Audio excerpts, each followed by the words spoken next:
मैं किसी को नहीं मानता, मैं मानता नहीं किसी को, भूल जाओ। किसी को लगता है मैं राजीव दीक्षित को मानता, मैं किसी को नहीं मानता किसी को नहीं। इन सबसे मेरी यारी दोस्ती है। राजीव दीक्षित कहीं मिल जाते तो उनके साथ में आम चूस लेता बैठ के, ओशो मिल जाते तो कभी संभोग पे बात कर लेता। मैं बस इतना कर सकता हूँ, उससे ज्यादा कुछ नहीं। मानना ना मेरे बस की बात नहीं। किसे मानूं? अपनी खोपड़ी में इतना भरा हुआ है, उसी की मान लो तो बहुत है, बाकी किसकी मानूं? मित्रता मेरी सबसे, मित्रता में मुझे कोई आपत्ति नहीं। मैंने ऐसा कैरेक्टर अपना खड़ा कर दिया। आकर्षित बहुत करता है, पास आने से भय बहुत करता है, लेकिन असल में यही कैरेक्टर काम है। क्योंकि जो आकर्षित करता है वो तुम्हारे अंदर की कॉन्शियस को आकर्षित करता है, और जो भयभीत करता है वो तुम्हारे मैं को भयभीत करता है, वो तुम्हारे मन को भयभीत। तो कॉन्शियस लेवल पे मेरी सब बात अच्छी लगती है कि बिल्कुल ठीक ही तो कह, लेकिन मन के लेवल पे बहुत झंझट है, क्योंकि मन तो समाज से सीखा हुआ है, और समाज में कहाँ ये सब चीज़ें चलती सब कुछ है, लेकिन समाज में कहाँ ये चलती। अगर मैं अपने को महान सिद्ध करूं, अपने को ज्ञानी सिद्ध करूं, तो आप मुझे पकड़ तो दोगे, लेकिन आप कुछ नहीं करोगे। और दूसरा, अगर मैं अपने आप को कुछ भी सिद्ध ना करूं तो आप मुझे पकड़ोगे ही नहीं, तो फिर मेरी सुनोगे कैसे?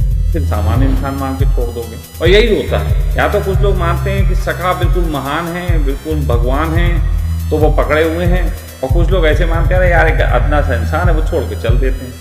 तो ना तो मैं अदना सा इंसान और ना मैं बहुत महान टाइप। मैं बिल्कुल तुम्हारे जैसा हूँ, सामान्य, लेकिन तुम्हारे जैसा बिल्कुल नहीं। क्योंकि तुम सब जो हो फट्टू जीवन जीते हो, भय का जीवन जीते हो, मैं नहीं जीता। मैं एक बात तो पक्की है कि सूली पे भी लटका दिया जाऊँ, फट्टू जीवन नहीं जीता। हाँ, इन सब तरीके के जीवन जीने से एक नए तरीके का कैरेक्टर खड़ा होता है, और वो कैरेक्टर सखा इस तरीके का कैरेक्टर हो गया है।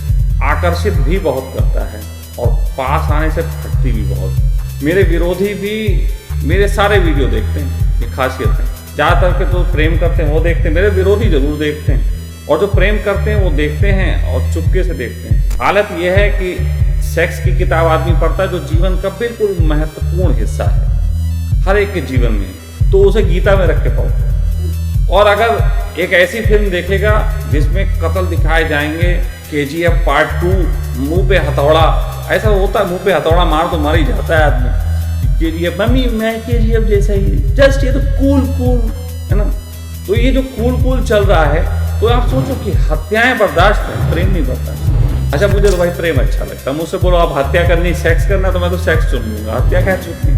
हाँ, तुम लोग हत्या चुन सकते हो तो मुझे जरा बता देना, फिर तुमको हत्याएं दे देते हैं, थोड़े से सुपाड़ी उपाड़ी खिलवा देंगे। वो भी तुमसे होगा नहीं, तो वो भी तुम केवल ड्रामा करते हो। तो हालत ये है कि ना तुम सेक्स जी पा रहे, ना तुम हत्या कर पा रहे।